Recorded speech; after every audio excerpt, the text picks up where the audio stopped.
الحمد لله نحمده ونستعينه ونستغفره ونؤمن به ونتوكل عليه ونعوذ بالله من شرور أنفسنا ومن سيئات أعمالنا من يهد الله فلا مضل له ومن يضلل فلا هادي له أشهد أن لا إله إلا الله وحده لا شريك له وأشهد أن سيدنا ونبينا ومولانا محمدا عبده ورسوله أرسله ربه بالحق بشيرا ونذيرا وداعيا إلى الله بإذنه وسراجا منيرا صلى الله تعالى عليه وعلى آله وصحبه وبارك وسلم تسليما كثيرا أما بعد فأعوذ بالله من الشيطان الرجيم بسم الله الرحمن الرحيم وإذا حضر القسمة أولو القربى واليتامى والمساكين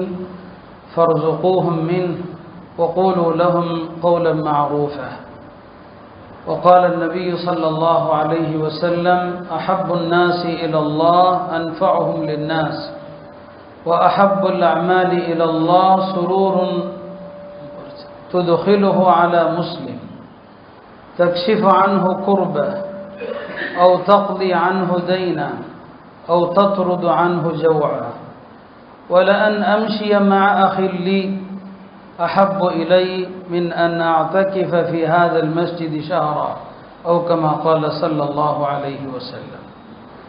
கண்ணியத்திற்குரிய அல்லாஹ்வின் நல்லடியார்களே, நபி ஸல்லல்லாஹு அலைஹி வஸல்லம் அவர்கள் நான் வாசித்த இந்த ஹதீஸ் மிக அற்புதமான ஒரு விஷயத்தை சொன்னான். சிறந்த வணக்கம் எது, வழிபாடுகளில் சிறந்தது எது என்பதை குறித்த ஒரு விஷயம். மனிதர்களில் அல்லாஹ்வுக்கு பிரியமானவர்கள் யார், அல்லாஹ்வுக்கு பிடித்தமான அமல் எது, இந்த ரெண்டை குறித்து தான் இந்த ஹதீஸிலே சொல்லப்படுகிறது. சொன்னாங்க, அஹப்புன் நாஸி இலல்லாஹி அன்ஃபஅஹும் லின்னாஸ். மனிதர்களில் அல்லாஹ்வுக்கு பிரியமானவர்கள் மனிதர்களுக்கு பிரயோஜனமாக வாழ்பவன், அவனுடைய வாழ்க்கை மனிதர்களுக்கு பிரயோஜனமாக இருக்கும். வ அஹப்புல் அமாலி இலல்லாஹ், அமல்களில் அல்லாஹ்வுக்கு பிரியமான அமல் என்ன சொன்னாங்க, சுரூருன் துதுஹிலுஹு அலா முஸ்லிம். ஒரு முஸ்லிமுடைய உள்ளத்திலே உன்னால் அவருக்கு ஏற்படுகிற மகிழ்ச்சி. ஒரு கவலையில் இருக்கிற மனிதனை சிரிக்க வைங்க, ஒரு துன்பத்தில் இருக்கிற மனிதனை சந்தோஷப்படுத்துங்க. அதனுடைய வகைகள் தான் அடுத்து நாம் சொல்வோம். ஒரு முஸ்லிமுடைய உள்ளத்தில் உங்களால் வருகிற சந்தோஷம் இது அமல்களில் சிறந்தது. பிறகு அதை விவரித்தாங்க. ஒரு முஸ்லிமுடைய துயரத்தை நீங்கள் நீக்கலாம், அவருடைய கடனை நீங்கள் அடைக்கலாம், அவருடைய பசியை நீங்கள் நீக்கலாம். சொல்லிவிட்டு முத்தாய்ப்பாக சொன்னாங்க, நான் என்னுடைய ஒரு சகோதரனோடு அவனுடைய தேவைக்காக நடந்து சென்று அந்த தேவையை பூர்த்தி செய்வது என்னுடைய இந்த பள்ளியில் ஒரு மாதம் யாத்திகாஃப் இருப்பதை விட எனக்கு அதுவே விருப்பமானதுன்னு சொன்னான். மஸ்ஜித் நபவியில் யாத்திகாஃப் இருக்கிறத விட ஒரு சகோதரனுக்காக நான் சென்று அவருடைய வேலையை முடித்து கொடுப்பது எனக்கு சிறந்ததுன்னு சொன்னான். அருமையானவர்களே, வணக்கங்கள் வழிபாடுகள் அது உங்களுடனானது. அல்லாஹ் தேவையற்றவன். கடமைகளை நிறைவேற்றணும், கடமைகள் நிறைவேற்றணும், அது வேறு விஷயம். ஆனால் நீங்கள் குர்ஆன் ஓதுறது அதனுடைய பலன் உங்களோடு, நீங்கள் தொழுகிறது அதனுடைய பலன் உங்களோடு. உங்களுடைய வாழ்க்கை அர்த்தமுள்ளதாக ஆக வேண்டுமானால் பிறருடைய துயரங்களை நீங்கள் துடைக்க வேண்டும், அடுத்தவருடைய வலி உணர்வுகளை நீங்கள் நீக்கணும். அல்லாஹ்வுடைய திருநாமங்களில் உண்டு அல் ஜப்பார். ஜப்பார்னா பொதுவாக இப்படி அர்த்தம் பண்ணிடுவாங்க, அடக்கி ஆள்பவன் என்று. ஆனால் உண்மை என்னன்னா, ஜப்பார்னா என்ன அர்த்தம்னா, அரபு மொழியில் கை ஒடிஞ்சிருச்சு, எலும்பு ஒடிஞ்சிருச்சு, அந்த ஒடிந்த எலும்பின் மீது கட்டு போட்டு சீராக்குவதுன்னு அர்த்தம். ஜப்பார் அப்படின்னா ஜபீரான்னு சொல்லுவாங்க. கட்டுக்கு எலும்பு மேலே கட்டு போடுறாங்களே அதுக்கு பேர் ஜபீரா. ஜப்பார்னா எல்லாவற்றுக்கும் நிவாரணம் அளிப்பவன், எல்லாவற்றையும் சீராக்குபவன் யாருன்னா அல்லாஹ் தான். எல்லாத்தையும் அவன் தான் சீராக்குறான். அதனால தான் நபி ஸல்லல்லாஹு அலைஹி வஸல்லம் அவர்கள் தவறாமல் தொழுகையில துஆ ஓதுவாங்க. 2 சஜிதாவுக்கு மத்தியில் உட்காரும் போது அல்லாஹும்ம ஃபிர்லி வர்ஹம்னி வஜ்புர்னி வஹ்தினி வர்ஸுக்னி, அழகான துஆ செய்வாங்க. ஒரு சஹாபி கேட்பாங்க, எனக்கு ஒரு நல்ல துஆ சொல்லி கொடுங்க, இதை ஓதுப்பா எல்லாமே வந்துடும். அதில் ஒரு வார்த்தையை பாருங்க, வஜ்புர்னி. வஜ்புர்னின்னு சொன்னா அல்லாஹ் என் துயரங்கள் என் கவலைகள் எல்லாவற்றுக்கும் நிவாரணத்தை தருவாயாக, ஏன்னா அல்லாஹ்வுடைய புறத்திலிருந்து கிடைக்கிற அந்த நிவாரணத்தை போல வேறு எதுவுமே இல்லை. அல்லாஹ் அடியார்களுக்கு நிவாரணம் தருவான், நபிமார்களுக்கும் சரி இல்லையா? நபி ஸல்லல்லாஹு அலைஹி வஸல்லம் அவர்கள் மக்காவிலிருந்து வெளியேறுகிற நேரத்தில் அவர்கள் மிக மிக வருத்தத்தோடு சொல்றாங்க, மா அஃபியபக மின் பலதின், மக்காவை பார்த்து சொல்வாங்க, இந்த பூமியில உன்னை விட அழகான சிறந்த நகரம் எதுவுமே கிடையாது. இன்னக்கி லகைரு அர்தில்லா, அல்லாஹ்வுடைய மண்ணில் எல்லாம் சிறந்த மண் உன்னுடைய மண், நீதான் அல்லாஹ்வுக்கு பிரியமான பூமின்னு சொன்னான். அஹபுல் பிலாதி இலல்லாஹ், இந்த மக்கள் என்ன வெளியேற்றுகிறார்களேன்னு சொன்னான். அந்த நேரத்தில் அவங்களுடைய உள்ளத்தில் எவ்வளோ வலி இருந்திருக்கும். பெருமானாருடைய ஒவ்வொரு வலியின் போதும் அல்லாஹ் நிவாரணத்தை தருவான் என்று நான் சென்ற வாரம் மேராஜை பற்றி சொல்லியிருந்தேன். நபி ஸல்லல்லாஹு அலைஹி வஸல்லம் அவங்க இந்த துயரத்தோடு மக்காவிலிருந்து வெளியேறாங்க. அல்லாஹ் ஆறுதலாக நிவாரணமாக இறக்குறான். இதுதான் ஜப்பார். ஜப்பார்னா இன்னல்லதி ஃபரத அலைக்கல் குர்ஆன லராதுக இலா மஆத், நபியே நீங்கள் கவலைப்பட வேண்டாம், இந்த மண்ணிலிருந்து வெளியேறுவதை பற்றி நீங்கள் கவலைப்பட வேண்டாம், இந்த மண்ணுக்கு நீங்கள் வெற்றியாளர்களாக திரும்ப வருவீர்கள், உங்கள் மீது குர்ஆனை அருளியவன் இங்கே திரும்பவும் உங்களை மீட்டிக் கொண்டு வருவான் என்று அல்லாஹ் இறக்கினான். எல்லா நபிமார்களும் துன்பத்தில் இருந்தபோது அல்லாஹ்வுடைய நிவாரணமா வந்தது. இது நபிமார்களுக்கு மட்டும்தானா? இல்லை, எல்லா சாலிஹின்களுக்கும் நடக்கிறதா. அல்லாஹ்வுடைய புறத்திலிருந்து வரும். ஒரு பெண்மணி ஹவுலாங்கிற பெண்மணி, அவருடைய கணவர் அந்த பெண்ணை பார்த்து அறியாமை காலத்தில் கணவன் மனைவியை பார்த்து நீ என் தாயை போல அப்படின்னு சொல்லிட்டா அது ஒரு தலாக் மாதிரி. அறியாமை காலத்தில் அப்படிலாம் செய்வாங்க. அந்த அம்மாவை பார்த்து கணவர் சொல்லிட்டாரு, அன்சி கதஹரி அலைய உம்மி, நீ எனக்கு தாய் மாறி போ அப்படின்ட்டார். அந்தமா நபி ஸல்லல்லாஹு அலைஹி வஸல்லம் வீட்டு வாசல்ல வந்து உட்கார்ந்து, யா ரசூலல்லாஹ், என் கணவர் என்னுடைய இளமையை அனுபவித்து என்னிடமிருந்து எல்லா சுகத்தையும் அனுபவித்து விட்டு இந்த நேரத்தில் என் கணவன் இப்படி சொல்லிவிட்டார். குழந்தைகள் இருக்கிறாங்க, குழந்தைகளை அவர்கிட்ட விட்டாலும் குழந்தைங்க நாசமா போயிடுவாங்க, குழந்தைங்களை நான் கொண்டு வந்தா நானும் வறுமையில் சிரமத்தில் இருக்கிறேன், நான் என்ன செய்யட்டும் அப்படின்னு சொல்லி நபி ஸல்லல்லாஹு அலைஹி வஸல்லம், எனக்கு அல்லாஹ்வுடைய புறத்திலிருந்து எந்த முடிவும் வரலையம்மா இந்த விஷயத்தில். ஒரு கணவன் மனைவியை பார்த்து இப்படி சொன்னா என்ன செய்யறது, அல்லாஹ்ட்ட வரல, எந்த முடிவும் இல்லாமல் நான் என்ன சொல்றது? அந்த அம்மாவுக்கு நம்பிக்கை இருந்துச்சு, அல்லாஹ்வுடைய நல்லடியார்கள் நம்புவாங்க, அல்லாஹ் என்ன கைவிட மாட்டான். பெருமானார் ஸல்லல்லாஹு அலைஹி வஸல்லம் வீட்டு வாசல்ல உட்கார்ந்துட்டாங்க, அல்லாஹ் கைவிடல. அந்த அம்மாவுடைய அந்த துயரத்தில் இறங்கின வசனம் தான் கத் சமிஅ அல்லாஹு கௌலல்லதி துஜாதிலுக ஃபீ ஸௌஜிஹா, தன்னுடைய கணவன் தொடர்பாக நபியே உங்களிடம் உரையாடுகிறார்களே அந்த பெண்ணின் குரலை அல்லாஹ் கேட்டு விட்டான் வருது. வதஷ்தகி, தன்னுடைய கணவனை பற்றி முறையிடுறாங்க இல்லையா, கத் சமிஅ அல்லாஹு கௌலல்லதி துஜாதிலுக ஃபீ ஸௌஜிஹா வதஷ்தகி இலல்லாஹ் வல்லாஹு யஸ்மஉ தஹாவுரகுமா. அல்லாஹ் சொன்னீங்க ரெண்டு பேரும் பேசினதை அல்லாஹ் நான் கேட்டுட்டு இருக்கிறேங்கிறான். பாருங்க அதுக்கப்புறம் அதுக்கு அல்லாஹ் தீர்வு சொல்றான். அடுத்தடுத்த வசனங்கள் பூரா அதுதான். அப்ப இது நபிமார்களுக்கான இடம் என்றல்ல. இப்படி எத்தனையோ சஹாபாக்கள் முனாஃபிக்குகள் காஃபிர்கள் அவங்கள இழிவுபடுத்தின நேரத்தில் ஒரு போர் முடிந்து திரும்பும் போது அப்துல்லாஹ் இப்னு உபை முனாஃபிக் வந்து என்ன சொல்லிட்டான், நபி ஸல்லல்லாஹு அலைஹி வஸல்லம் அவங்களையும் முஹாஜிர்களையும் பார்த்து இவர்கள் இழிவானவர்கள், நாம் மதீனா போனதும் மதீனாவாசிகளாகிய நாம் கண்ணியவான்கள் இழிந்தவர்களை வெளியேற்றுவோம் அப்படின்னு சொல்லிட்டான். இதை ஸைத் இப்னு அர்கம்ங்கிற சஹாபி கேட்டாங்க. நபி ஸல்லல்லாஹு அலைஹி வஸல்லம் அவங்கள்ட்ட வந்து யா ரசூலல்லாஹ் இவன் இப்படி சொல்றானேன்னு சொல்லி நபி ஸல்லல்லாஹு கூப்பிட்டு விசாரிச்சா இல்லைன்றுவான். நான் அப்படிலாம் சொல்லலை, அவன் என்னதான் இருந்தாலும் மதீனால ஒரு பெரியார். அப்போ சஹாபாக்களே அந்த தோழரை திட்ட ஆரம்பிச்சாங்க, ஸைத் இப்னு அர்கம், நீ என்னப்பா அவரை பற்றி தப்பாக போட்டு கொடுத்துட்டு அவர் சொல்லாததை சொன்னதா சொல்லிட்டேன்னு சொல்லி அல்லாஹ் தெளிவாக குர்ஆன்ல வந்து ஆயத்தை இறக்குனா சூரத்துல் முனாஃபிகூன். அந்த சஹாபியுடைய கஷ்டத்தை அவர் வருத்தப்படுறாரு, என்னடா இது கடைசியில் நம்ம மேலே பழிய போட்டாங்களே சொல்லாததை சொன்னதா சொல்லி அல்லாஹ் முனாஃபிகூன்கிற ஒரு சூறாவே இறக்குனா. அந்த சூறால அவர்கள் என்னென்ன பேசுனாங்களோ அத்தனை அல்லாஹ் வண்டவாளத்தை பூரா இறக்கி வச்சுட்டான். யகூலூன், அவங்க சொன்னார்கள், லஇர் ரஜஅனா இலல் மதீனா, மதீனாவுக்கு நாம் திரும்பினால் லயுஹ்ரிஜன்னல் அஸ்ஸு மின்ஹல் அதல், இங்கே உள்ள சொந்த நகரத்தை சார்ந்தவர்கள் இந்த வெளியூரில் இருந்து வந்தவர்களை வெளியேற்றுவோம் என்று அவங்க சொன்னாங்கன்னு அல்லாஹ் இறக்கி வச்சான். அப்பதான் அந்த சஹாபி மனம் ஆறுதல் அடைந்தார். அப்ப அல்லாஹ்வும் ஆறுதல் கூட, அதான் ஜப்பாருக்கு அர்த்தம்.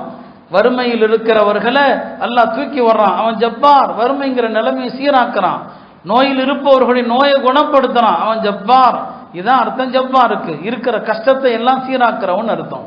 இந்த குணம் உங்கள்கிட்ட வரணும், இது நம்மிடத்துல வரணும். அல்லாஹ்வுடைய துயர் துடைக்கிற இந்த குணம் இருக்கு இல்லையா, இந்த குணம் நபி ஸல்லல்லாஹு அலைஹி வஸல்லம் அவங்க தன் தோழர்களுடைய முகத்தில் ஒரு கவலையை, ஒரு துயரத்தை, ஒரு வாட்டத்தை கண்டாலே அந்த துயரத்தில் நபி ஸல்லல்லாஹு அலைஹி வஸல்லம் அவங்க பங்கெடுப்பாங்க, அவங்களுக்கு ஆறுதல் சொல்லுவாங்க. ஒரு சஹாபி நம்ம ஏற்கனவே கேள்விப்பட்டிருக்கோம், அபூ உமாமா ரலியல்லாஹு அன்ஹு அவர்கள் மிகுந்த கவலையோடு உட்கார்ந்துருக்கிறாங்க, பள்ளியில் உட்கார்ந்துருக்கிறாங்க. நபி ஸல்லல்லாஹு அலைஹி வஸல்லம் அவங்க முகத்தை பார்த்தாலே தெரிஞ்சுக்குவாங்க இல்லையா, என்ன அபூ உமாமா என்ன கவலை? யா ரசூலல்லாஹ் துயூனுன் வ ஹுமூமுன், கடன்கள் ஒரு பக்கம், கவலைகள் ஒரு பக்கம். அபூ உமாமா இந்த துஆ ஓதுங்க, எல்லாம் போயிடும், கவலையும் போயிடும், துயரங்களும் போயிடும். முதல்ல இதை கற்றுக் கொடுக்கணும், சொல்லிக் கொடுக்கணுமா இல்லையா? சொன்னாங்க இந்த துஆ ஓதுங்க, அல்லாஹும்ம இன்னி அஊது பிக மினல் ஹம்மி வல் ஹஸன் வ அஊது பிக மினல் அஜ்ஸி வல் கஸல் வ அஊது பிக மினல் ஜுப்னி வல் புஹல் வ அஊது பிக மின் கலபத்தித் தைன் வ கஹரிர் ரிஜால் லா இலாஹ இல்லா அன்த். இதை ஓதுங்க, சரியா போயிடும். அதுல நிறைய விஷயத்திலிருந்து பாதுகாப்பு தேடுங்கள் என்று வருது. கவலைகள், துயரங்களிலிருந்து, இயலாமை, சோம்பேறித்தனத்திலிருந்து, கஞ்சத்தனம், கோலைத்தனத்திலிருந்து, அதுல கடைசியா அஊது பிக மின் கலபத்தித் தைன், யா அல்லாஹ் கடன் சுமையிலிருந்து பாதுகாப்பு தேடுகிறேன். வகஹரிர் ரிஜால், மக்களுடைய அடக்குமுறையிலிருந்து பாதுகாப்பு தேடுகிறேன் சொன்னார். நான் இந்த துஆ ஓதுனேன், என்னுடைய கடன்களும் நிறைவேறிவிட்டது, என் கவலைகளும் போய்விட்டது. ரசூல் ஸல்லல்லாஹு அலைஹி வஸல்லம் இப்படி துயரத்தை துடைப்பாங்க எல்லாருடைய கஷ்டத்திலையும். ஹஜ்ரத் ஜாபிர் ரலியல்லாஹு அன்ஹு அவர்கள் சின்ன வயசுல அவங்க அம்மாவும் இறந்து போயிட்டாங்க, சின்ன வயசுல அம்மா இறந்துட்டாங்க. உஹது போர்ல அவங்க தந்தையும் இறந்துட்டாங்க. யாரு? ஜாபிர் தான். ஜாபிர் தானுடைய தந்தை இறந்ததுல ஷஹீத் ஆயிட்டாரு, கடன்களும் இருக்கிறது. 7 பொம்பளை பிள்ளைங்க இருக்கிறாங்க, ஜாபிருடைய சகோதரிகள் 7 பேர் இருக்கிறாங்க. ஜாபிர் ரலியல்லாஹு அன்ஹு அவர்கள் தன் தந்தையின் ஜனாசா முன் வந்து அவருடைய முகத்தை திறக்கிறாங்க, அழுகிறாங்க, முகத்தை திறக்கிறாங்க, அழுகிறாங்க. நபி ஸல்லல்லாஹு அலைஹி வஸல்லம் பக்கத்தில் வந்து, என்ன ஜாபிர், ஏன் இப்படி அழுகிறீங்க? யா ரசூலல்லாஹ், என் தந்தை இறந்துட்டாங்க, உங்களுக்கு தெரியும், கடன்களும் இருக்கிறது, என் தந்தை இத்தனை பிள்ளைங்களை விட்டுட்டு போயிருக்கிறாங்க. அதில் நபி ஸல்லல்லாஹு அலைஹி வஸல்லம் அருமையான விஷயத்தை சொன்னாங்க. இதான் உண்மையான ஆறுதல் என்பது இதுதான். சொன்னாங்க, ஜாபிரே, நான் உனக்கு சுப செய்தி சொல்லட்டுமா? அல்லாஹ் மனிதர்களில் யார்கிட்டையும் நேரடியாக பேசினதே இல்லை. ஆனால் இறந்து விட்ட உன் தந்தையை அல்லாஹ் உயிர்ப்பித்து உன் தந்தையோடு அல்லாஹ் நேரில் பேசினான். ஹதீஸ் புகாரில் இருக்குது. இறந்து விட்ட உன் தந்தையை உயிர்ப்பித்து அல்லாஹ் அவர்கிட்ட நேரில் அல்லாஹ் பேசினான். அல்லாஹ் கேட்டான், என்னுடைய அடிமையவே, தமன்னயா அப்தி, உனக்கு என்ன ஆசை சொல்லுன்னு சொல்லி. உன் தந்தை சொன்னார், இந்த உலகத்துக்கு நான் மறுபடியும் போகணும், நான் மறுபடியும் கொல்லப்படணும், இந்த விருப்பத்தை தவிர மற்ற எல்லாத்தையும் கேளுன்னு அல்லாஹ் சொன்னான். இதை தவிர வேற என்ன நானும் கேளு, ஏன்னா உலகத்துக்கு நான் யாரையும் அனுப்புவதில்லை, அது என்னுடைய இறுதியான தீர்மானம். இறந்த பிறகு யாரும் உலகத்துக்கு அனுப்பப்பட மாட்டாங்க, வேற என்ன வேணாலும் கேளு என்று அல்லாஹ் உன்னுடைய தந்தையிடம் நேரடியாக பேசினான். இது உமக்கு ஆறுதலாக இல்லையா? அவர் விஷயத்துல தான் இந்த ஆயத்தை இறங்குச்சு. வலா தஹ்ஸபன்னல்லதீன குதிலு ஃபீ ஸபீலில்லாஹி அம்வாதா, அல்லாஹ்வுடைய பாதையில் கொல்லப்பட்டவர்களை இறந்தோர் என்று நினைக்காதீர்கள், பல் அஹ்யாஉன் இன்த ரப்பி, அவங்க அல்லாஹ்ட்ட உயிரோடு இருக்கிறாங்க அப்படின்னு சொன்னாங்க. அதை விட இமாம் புகாரி ரஹிமஹுல்லாஹ் அவங்களுடைய தாரீக் என்ற நூலில் இன்னொரு அழகான விஷயத்தை சொல்றாங்க. அது ஒரு சஹாபியின் தந்தை இறந்த நேரத்தில் என்று பொதுவாக வருது. அதுவும் சில உலமாக்கள் ஜாபிர் என்று தான் சொல்றாங்க. அவர் தந்தையின் ஜனாசாவுக்கு முன்னால உட்கார்ந்து அழுதுட்டு இருக்கிறார். நபி ஸல்லல்லாஹு அலைஹி வஸல்லம் அவருடைய தோல்ல தட்டுறாங்க, திரும்பி பார்த்தா அல்லாஹ்வுடைய தூதர் இருக்கிறாங்க. சொன்னாங்க, நபி ஸல்லல்லாஹு அலைஹி வஸல்லம் ஏன் அழுகிறேன்னு சொல்லி கேட்குறாங்க. யா ரசூலல்லாஹ், என் தந்தை இறந்து விட்டாரே, நான் அழாம எப்படி இருக்க முடியும்? நபி ஸல்லல்லாஹு அலைஹி வஸல்லம் கேட்டாங்க, அலா தர்தா, என்ன ஜாபிரே, உமக்கு பிரியம் இல்லையா? அன் அகூன அன அபூக, நானே உன்னுடைய தந்தையாக இருப்பது உனக்கு பிரியம் இல்லையா? நான் உன்னுடைய தந்தையாக ஏற்றுக்கொள். இதை சில நேரங்களில் துக்க நேரத்தில் சடங்குக்காக, பெயருக்காக சில பேர் சொல்லுவாங்க, நான் இருக்கிறேன், ஆனால் அதுக்கப்புறம் ஆள் காணாமல் போயிடுவார். நபி ஸல்லல்லாஹு அலைஹி வஸல்லம் வார்த்தைகள்லாம் அப்படி இருக்காது. அந்த மாதிரியான ஒரு உணர்ச்சி வசப்பட்டு சொல்றதெல்லாம் கிடையாது. அதுக்கப்புறம் எப்படி நடந்தாங்கிறத பாருங்க. இப்போ கேட்குறாங்க, நான் உனக்கு தந்தையாக இருக்கிறேன், என் மனைவி ஆயிஷா உனக்கு தாயாக இருக்கட்டும். ஜாபிர் சொல்றாங்க, இந்த வார்த்தையை நான் கேட்ட நேரத்தில் என் தந்தையை இழந்த துயரமெல்லாம் எனக்கு மறைந்து போயிட்டதுன்னு சொன்னாங்க. ஏன்னா அல்லாஹ்வுடைய தூதரே சொல்றாங்க, நான் உனக்கு தந்தை, உன்னுடைய தந்தையாக நான் இருக்கிறேன், அது உனக்கு போதாதா என்ன அப்படின்னு சொன்னதும் எல்லா கஷ்டமும் மறைஞ்சிடுச்சு. சரி, இப்படி சொன்னவங்க எப்படிங்க நடந்தாங்க? நபி ஸல்லல்லாஹு அலைஹி வஸல்லம் மதீனா வந்துட்டாங்க. ஜாபிர் ரலியல்லாஹு தந்தை ஒரு யூதனிடத்துல பேரிச்சம்பளங்களை கடனா வாங்கியிருக்கிறார். அவருக்கு 2 தோட்டம் இருக்குது. அந்த தோட்டத்தில் உள்ள பழங்கள் எல்லாமே பறிச்சாலும் யூதனுடைய கடனை அடைக்க முடியாது. ஜாபீர் ரலியல்லாஹு அன்ஹு விசுவாசம் வர்றாங்க, யா ரசூலல்லாஹ், இதோ இந்த கடன் என் தந்தை யார்கிட்ட கடன் வாங்கினாங்களோ அவங்கெல்லாம் இருக்கிறாங்க. நான் போனால் எனக்கு அவகாசமும் தர மாட்டாங்க, கடனை குறைக்கவும் மாட்டாங்க. ஒருவேளை உங்களை பார்த்தா குறைக்கலாம் அல்லது அவகாசம் தரலாம், நீங்கள் வாங்கன்னு சொல்கிறாங்க. ரசூல் ஸல்லல்லாஹு அலைஹி வஸல்லம் தன்னுடைய தோழர்களையும் கூப்பிட்றாங்க, வாங்க ஜாபீருடைய கடனை பற்றி நாம் என்ன செய்வோம், போய் பேசுவோம். பாருங்க, அடுத்தவருடைய கடனில் அவங்க சிக்கலில் இருக்கிறாங்க. தேவையில்லாத விஷயத்துக்கு கடன் வாங்கல, தேவையான விஷயத்துக்கு கடன் வாங்கினாரு, ஒரு சிக்கலில் மாட்டிக்கிட்டாரு. அவர் விஷயத்தில் பேச கூப்பிட்டா பேசுறதுக்கு போகணும். நபிஸல்லல்லாஹு அபூபக்கரையும் கூப்பிட்றாங்க, வாங்க எல்லாரும் போகலாம். ஜாபீர் ரலியல்லாஹு கேட்குறாங்க, தோட்டம் எங்கப்பா? இதான் என் தோட்டம். அந்த யூதரை அழைக்கிறாங்க. சொன்னாங்க, அவருக்கு அடுத்த வருஷம் வரைக்கும் ஒரு டைம் கொடுப்பா, கொஞ்சம் டைம், வேற ஒன்றுமே இல்லை அவர்கிட்ட, கொஞ்சம் அவகாசம் கொடு. இல்லை தர முடியாது. இமாம் புகாரி இந்த சம்பவத்தை பல இடங்கள்ல கொண்டு வர்றாங்க. சில இடங்கள்ல சுருக்கமா, சில இடங்கள்ல விரிவாக, அது எல்லாத்தையும் சேர்த்து தான் நம்ம சொல்றோம். இப்போ நிமிஷம் முதல்ல பேசுறாங்க, இல்லை முடியாதுங்கிறாங்க. சரி, கொஞ்ச நேரம் அப்படியே அந்த தோட்டத்தை சுத்துறாங்க. திரும்ப அந்த யூதரை கூப்பிடுறாங்க, எப்போ அவருக்கு கொஞ்சம் அவகாசம் கொடு, அவருக்கு கொஞ்சம் விட்டு கொடு. இல்லை அதெல்லாம் முடியாது. பிறகு அந்த தோட்டத்தில் நிமிஷம் கொஞ்ச நேரம் தூங்குறாங்க. தூங்கி அந்த யூதர் கொஞ்சம் மனம் மாறி இருக்கலாம், இப்போ அவருடைய கடன்ல கொஞ்சம் தள்ளுபடி செய்யப்பா. இல்லை அதெல்லாம் முடியாதுங்க, கொஞ்சம் கூட தள்ளுபடி செய்ய முடியாது. நிமிஷம் பார்த்தாங்க, சரி இந்த ஆள் விடமாட்டான் போல் தருது. ஜாபீர்ட்ட சொல்றாங்க, எப்பா இந்த தோட்டத்தில் எவ்வளவு பேரிச்சம்பளம் இருக்குதோ எல்லாத்தையும் குவியலாக ஆக்கு, உள்ளதுல பெரிய குவியல் எதுவோ அதை என்கிட்ட காட்டுங்கிறாங்க. அவர் எல்லாத்தையும் குவிச்சு வச்சு ஒரு பெரிய குவியலை காட்டுறாங்க. நபி ஸல்லல்லாஹு அலைஹி வஸல்லம் 3 முறை அதை சுற்றி வர்றாங்க. 3 முறை அதை துவா செய்கிறாங்க. நபி ஸல்லல்லாஹு அலைஹி வஸல்லம் நடவடிக்கை எல்லாமே பரக்கத்து தான். 3 முறை அதை சுற்றி வர்றாங்க. சுற்றி வந்து துவாவும் செய்கிறாங்க. இப்போ ஜாபீரை கூப்பிட்றாங்க, இந்த யூதர் மட்டுமல்ல, எத்தனை பேருக்கு கடன் கொடுக்கணுமோ எல்லாத்தையும் கூப்பிடுங்கிறாங்க. ஜாபீர் ஏற்கனவே சொல்றாரு, என் தந்தைக்கு 30 வஸ்கு கடன் இருக்குங்கிறார். 30 வஸ்குனா மதீனாவுடைய ஒரு அளவு. இந்த கிலோ கணக்கில் போட்டிங்கன்னா 5700 கிலோ, 5700 கிலோ அவருக்கு கடன் இருக்குது. அது கிலோ கணக்கில் போட்டிங்கன்னா எல்லாத்தையும் கூப்பிடுனாங்க. எல்லா கடனாளிகளும் வர வைக்கப்பட்டாங்க. நபி ஸல்லல்லாஹு அலைஹி வஸல்லம் சொல்றாங்க, அள்ளி கொடுங்கிறாங்க. அள்ளி கொடுன்னு சொல்லிட்டு ஒரு பக்கம் துவா செஞ்சுக்கிட்டே இருக்கிறான். ஜாபீர் சொல்றாரு, நான் எல்லாருக்கும் அள்ளி கொடுத்தேன், என்னுடைய மனசுல என்ன ஓடுச்சுன்னா, என் வீட்டுக்கு ஒரு பழம் கூட மிஞ்சாட்டா கூட பரவாயில்லை, எனக்கு கடன் அடைஞ்சா போதும். என் வீட்டுக்கு ஒரு பழம் கூட வேண்டாம், என்னுடைய கடன்கள் அடைந்தாலே போதும். என் தந்தையினுடைய கடனை நான் அடைச்சிடணும். ஒரு தந்தை இறந்தால் அந்த மகன் கடனை அடைப்பதில் எவ்வளோ அக்கறையோடு இருக்கிறாருன்னு பாருங்க. எனக்கு வீட்டுக்கு ஒன்றுமே வேண்டாம், ஆனால் நபி ஸல்லல்லாஹு அலைஹி வஸல்லம் பரக்கத்து எல்லா எல்லாருக்கும் கடனை கொடுத்தாச்சு, எல்லாருக்குரிய பெருச்சம்பளத்தையும் கொடுத்தாச்சு. அதுக்கு மேலே பார்த்தா ஒரு 17 வஸ்கு மிச்சம் இருக்குது. 17 வஸ்குனா அது சில கிலோ வந்துடும், அது ஒரு 2000 கிலோ என்னங்க வரும், அவ்வளோ எங்களுக்கு மிச்சம் இருக்குது. அதுக்கு மேலேயும் தாராளமாக இருந்தது. பாருங்க, ரசூல் ஸல்லல்லாஹு அலைஹி வஸல்லம் தன்னுடைய ஒரு தோழருக்கு கொடுத்த வாக்குறுதி, நான் இருக்கிறேன், உன் தந்தை இறந்தா என்ன, நான் தந்தை என்று வார்த்தைக்காண்டி சொன்னாங்களா? இல்லை. நீங்க ஜாபீருடைய வாழ்க்கையில பார்த்தீங்கன்னா நபி ஸல்லல்லாஹு அலைஹி வஸல்லம் அவர் விஷயத்தில் அவ்வளவு அக்கறை செலுத்துவாங்க. ஒரு பயணம் முடிந்து வரும்போது ஜாபீர் தான் அவங்களும் பெருமானாரும் ஒன்றா வருவாங்க. நான் ஒரு ஒட்டகத்தை பற்றிய சம்பவத்தை முன்னமே சொல்லியிருக்கிறேன். அந்த இரவுல நபி ஸல்லல்லாஹு அலைஹி வஸல்லம் ஜாபீர் தான் அவங்களுக்காக 25 தடவை பாவ மன்னிப்பு தேடுவாங்க. அவரே சொல்லுவார், நபி ஸல்லல்லாஹு அலைஹி வஸல்லம் ஒரே இரவில் எனக்காக 25 முறை இஸ்திக்பார் செஞ்சாங்க. ஜாபீர் தான் அவங்களுடைய வாழ்க்கையில் கவனம் செலுத்துவாங்க. கேட்டாங்க, என்ன ஜாபீர் நிக்கா ஆயிடுச்சா? ஆமாம், நிக்கா ஆயிடுச்சு.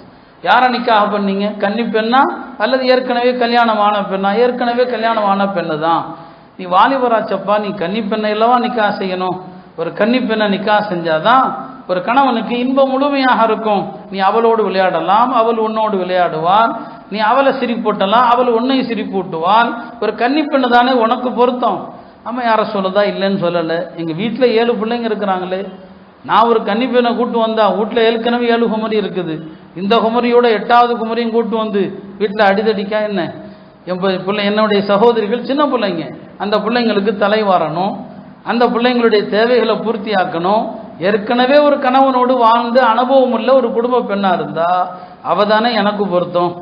நபி ஸல்லல்லாஹு அலைஹி வஸல்லம் அவருடைய காரணத்தை பாராட்டுறாங்க. சொன்னாங்க, அசப்த ஜாபீர், சரியான முடிவு எடுத்தாய்.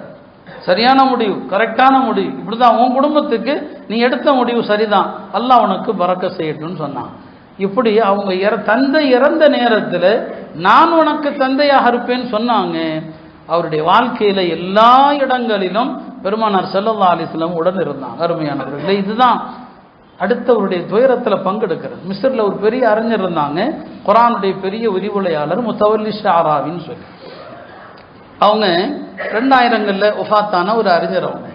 அவங்க உடல்நலம் சரியில்லாமல் இருக்கும்போது ஒரு மருத்துவர் வீட்டுக்கு வர்றாங்க, அவங்கள பார்க்கறதுக்காண்டி வர்றாங்க. இப்போ அந்த டாக்டர் கேட்டாங்க அந்த அறிஞரிடத்துல, எனக்கு ஒரு நல்ல அமலை சொல்லுங்க. நம்ம ஆலிம்களை கண்டா கேட்குறோமா இல்லையா? அவங்க கேட்குறாங்க, எனக்கு ஒரு நல்ல அமலை சொல்லுங்க, இதான் எனக்கு நீங்கள் செய்யக்கூடிய வசியத்துன்னு சொல்லி. அந்த அறிஞர் தொழுகையை சொல்லுவாங்க, நோன்பை சொல்லுவாங்க அப்படின்னு பார்த்தா அவங்க சொன்னாங்க, சிறந்த அமல் எதுன்னு சொன்னால், முஸ்லிம்களில் துயரத்தோடு வருகிறார்கள் அல்லவா, அந்த துயரத்தை நீங்கள் நீக்குங்க, அந்த துன்பத்தை நீக்குங்க, அடுத்தவர்களுடைய உள்ளத்தை உடைச்சிடாதீங்க, உள்ளத்தை உடைக்காம எல்லாருடைய உள்ளத்துக்கும் ஆறுதலாக இருங்க, இதுதான் சிறந்த அமல். அந்த டாக்டர் ஆச்சரியப்பட்டு போனாங்க, என்னங்க ஒரு அமலை சொல்ல சொன்னா தாங்கள் இப்படி சொல்றீங்களே. உடனே அவங்க குர்ஆனுடைய இந்த ஆயத்தை ஓதுனாங்க. பாருங்க, அல்லாஹ் குர்ஆன்ல மறுமையை பொய்யாக்கக்கூடியவர்கள் அப்படின்னா யார சொல்றான்? அரைத்தல்லதி யுகதிப் பித்தீன், மறுமையை பொய்யாக்குறவன் யாரு? அதுல முதல்ல அல்லாஹ் யார சொல்றான்னா, ஃபதாலிகல்லதி யதுல் யதீம், அனாதைகளை விரட்டுபவன். அனாதைகளுடைய உள்ளத்தை போடா தள்ளிப்போ நிக்காத, அனாதையை விரட்டுறான் இல்லையா, இவன் தான் மறுமையை பொய்யாக்குறவன். அனாதைகள் ஏற்கனவே தந்தை இழந்து துயரத்தில் இருக்கிற மக்கள். அதனாலதான் ஹதீஸ்ல வருது, ஒரு அனாதையினுடைய தலையை தடவி கொடுத்தீங்கன்னா உங்களுடைய விரல்கள் எத்தனை முடிகளில் படுகிறதோ அந்த அளவுக்கு உங்க பாவம் மன்னிக்கப்படும் சொல்லி. முஸ்லிம்களுடைய வீடுகளில் சிறந்த வீடு எது? எந்த வீட்டில் அனாதை கண்ணியமாக நடத்தப்படுகிறாரோ அந்த வீடு தான் சொன்னாங்க. அப்போ அல்லாஹ் சொன்னாங்க, அனாதைகளை விரட்டுறவன் தான் கெட்டவன் அல்லாஹ் சொல்றான். எனவே நீங்க அன்பு ஏழை எளிய மக்கள், அனாதைகள், அவங்களுடைய உள்ளத்துக்கு ஆறுதலாக இருங்க, இதுதான் சிறந்த அமல் என்று சொன்னாங்க. அருமையானவர்களே, அடுத்தவர்களுடைய உணர்வுகளுக்கு மதிப்பளிக்கிறது தான் அமல்களில் சிறந்தது. ஒரு சயீது இப்னு முஸ்லிம் என்று ஒரு அறிஞர், அவங்க ஒரு பெரிய ஒரு ஜாமியா பள்ளி கட்டணும்னு சொல்லி நினைச்சாங்க. பள்ளியாசல் கட்டுற வேலையை ஆரம்பிச்சிட்டாங்க. பள்ளியாசல் கட்டுற, அவரே பணக்காரர் தான், பள்ளியாசல் கட்டுறாங்க. அந்த ஊர்ல ஒரு அம்மா இந்த அறிஞர் பள்ளியாசல் கட்டுறாங்கன்னு தெரிந்து நம்ம ஏதாவது கொடுக்கணுமே அப்படின்னு சொல்லி தன்னிடம் இருக்கிற ஒரு துணி, அந்த துணியை விற்று நாமளும் பள்ளிவாசல் கட்டுறதுக்கு காசு கொடுக்கலாம் அப்படின்னு அந்த துணியை விற்க போகுது. அந்த துணி சாதாரண துணி.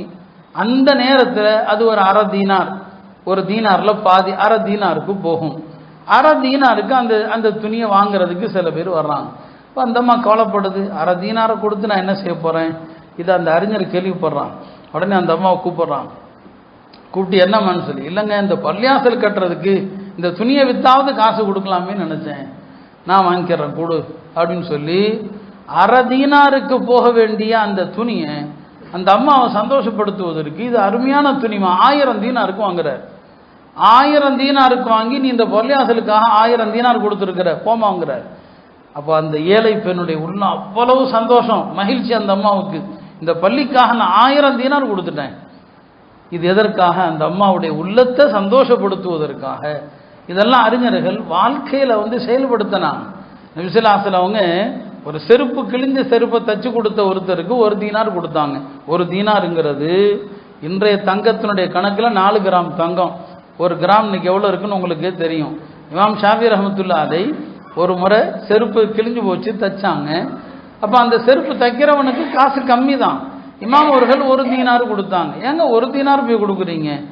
இல்லை, நபி ஸல்லல்லாஹு அலைஹி வஸல்லம் 1 தீனார் கொடுத்தாங்க, அவ்வளோதான். எனக்கு இந்த காசு முக்கியம் இல்லை, நபி ஸல்லல்லாஹு அலைஹி வஸல்லம் அந்த சுன்னத்து முக்கியம். இந்த 1 தீனாரை கொடுத்தா அவன் மனசு எவ்வளோ சந்தோஷப்படும், அதுதான் எனக்கு முக்கியமே தவிர இந்த காசு எனக்கு முக்கியம் இல்லை, அது வரும் போகும் அப்படின்னு சொன்னாங்க இமாம் அவர்கள். அருமையானவர்களே, இதுதான் மார்க்க விரும்புவது. எல்லா இடத்துலையும் இந்த ஆறுதல் தாங்க. ஒரு நோயாளியை சந்திக்க போனால் அவங்க பக்கத்தில் உட்காருங்க, நோயாளி பக்கத்தில் உட்காந்து உங்களுக்கு தெரிஞ்ச துவா செய்யுங்க. ஹதீஸில் அழகான துவாக்கெல்லாம் வரும். ரப்பன் நாஸ் முதுஹிபல் பாஸ் இஷ்பி அந்த ஷாஃபி லா ஷிஃபா இல்லா ஷிஃபாஉக் ஷிஃபாஅன் லா யுகாதிரு ஸகமா. தெரியலையா? குறைஞ்சபட்ச வார்த்தைங்க, லா பஅஸ தஹூருன் இன்ஷா அல்லாஹ். 3 வார்த்தை, லா பஅஸ், ஒன்றும் பிரச்சனை இல்லைங்க, அதுக்கு அர்த்தமே அதுதான். ஒன்றும் பிரச்சனை இல்லை, பயப்படாதீங்க.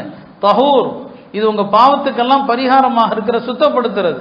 இன்ஷா அல்லாஹ் எல்லாம் சரியாக போயிடும், அவ்வளோதான். வேற எதுவும் பேசாதீங்க. நோயாளிகள் பக்கத்தில் போய் பயமுறுத்துறது, அவங்கள மேலும் கவலைக்குள்ளாக்குறது, இது என்னங்க அவங்க வலிக்கு நிவாரணம் இல்லையா? நபிஸல்லாஹு நோயாளிகள் பக்கத்தில் போனால் அப்படியே என்ன செய்வாங்க, தடவி கொடுப்பாங்க, துவா செய்வாங்க.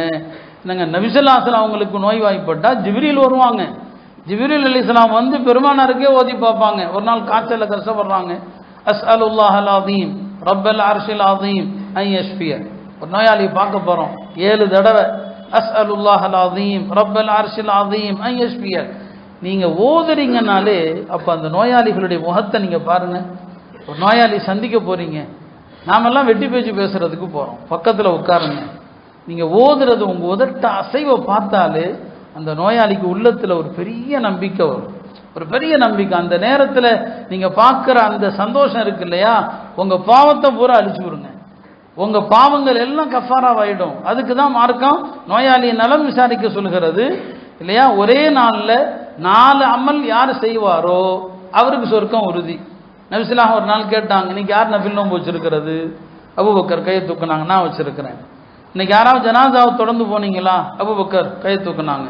இன்னைக்கு யாராவது தர்மம் செஞ்சீங்களா? அபூபக்கர் கையை தூக்குனாங்க. இன்னைக்கு யாராவது நோயாளியை நலம் விசாரிச்சீங்களா? கையை தூக்குனாங்க. சொன்னாங்க, இந்த நாளும் ஒரே நேரத்தில் ஒரு மனிதர் செய்திருந்தால் அவருக்கு சொர்க்கம் உறுதியாகிவிட்டதுன்னு சொன்னாங்க. இப்போ நோயாளிகளை போய் அழகான முறையில், சுன்னத்தான முறையில், வேற ஒன்றுமே சொல்லாதீங்க, ரொம்ப நோயை பற்றி கிளறாதீங்க, பயமுறுத்தாதீங்க. அவங்கள்ட்ட அழகான முறையில் உங்களுக்கு தெரிந்த சில வார்த்தைகளை சொல்லி துவா செய்யுங்க இல்லையா? மார்க்கம் முழுக்கவே இந்த உணர்வுகளுக்கு நிவாரணம் அளிக்கிற குணம்தான்.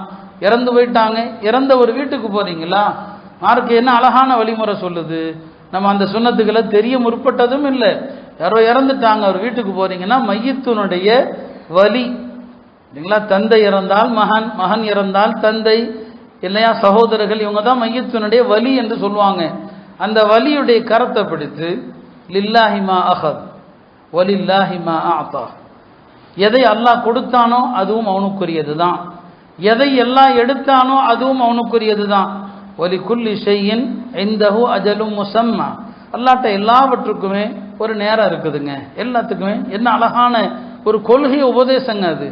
அல்லாஹ் கொடுக்கறதும் அவனுக்குரியதான், எடுக்கிறதும் அவனுக்குரியது தான், எல்லாத்துக்காக ஒரு நேரம் வச்சிருக்கிறான் அப்படின்னு சொல்லிட்டு அஹ்சன் அல்லாஹு அஸாஅக, அல்லாஹ் உங்களுக்கு அழகிய பொறுமையை தரட்டும். வகஃபர லிமையித்திக, இறந்து போன மையத்தை அல்லாஹ் மன்னிக்கட்டும். இப்படிதான் செய்யணும்.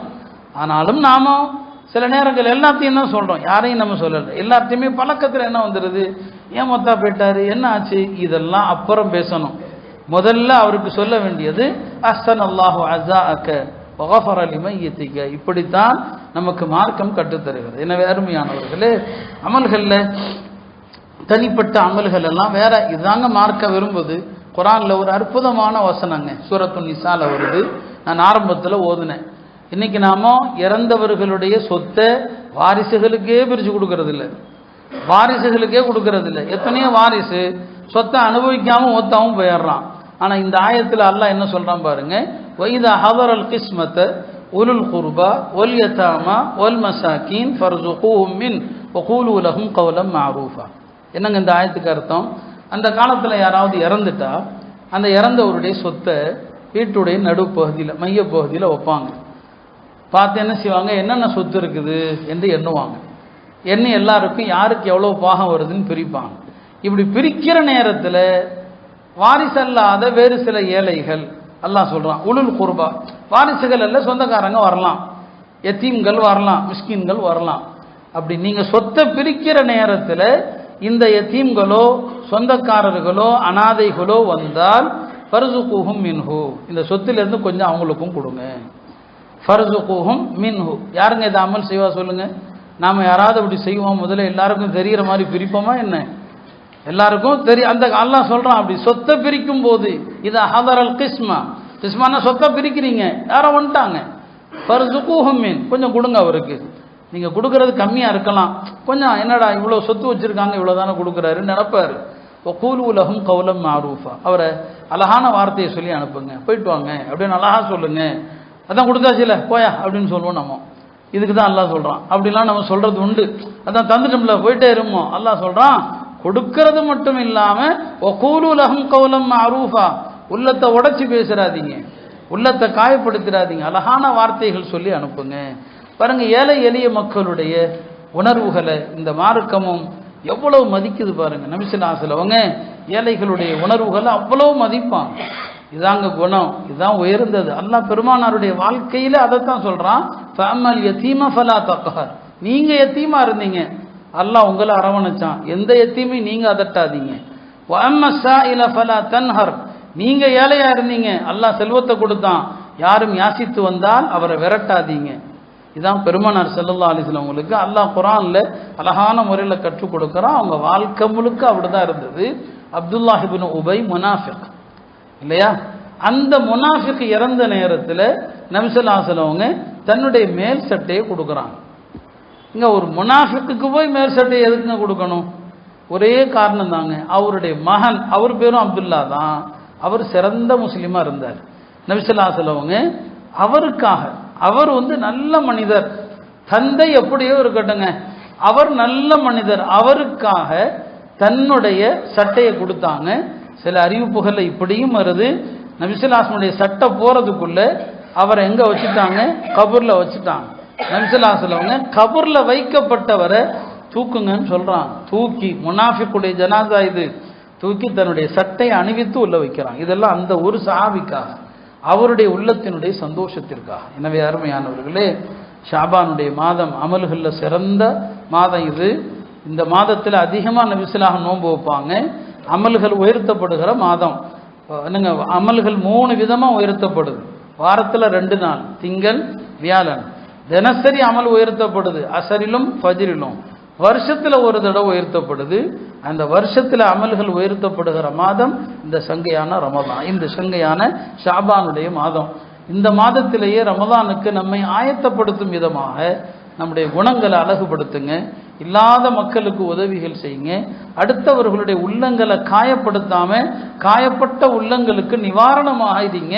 அல்லாஹ் உங்களுக்கு நிவாரணமாக இருப்பான். நீங்க ஒரு அனாதை அரவணைச்சிங்க, உங்க குழந்தைகள் சந்ததிகள் எத்தனை தலைமுறை ஆனாலும் கைவிடப்பட மாட்டான். அதனால இந்த நல்ல குணத்தை நாம் எடுத்துக்கொள்ளணும். இல்லாமல் அல்லாஹ் பிறருடைய வழிகள் துன்பங்களில் பங்கெடுக்கக்கூடிய மக்களாக நம்மை ஆக்கியருள்வானாக. வாஹுர் தஅவானா அல்ஹம்துலில்லாஹ்.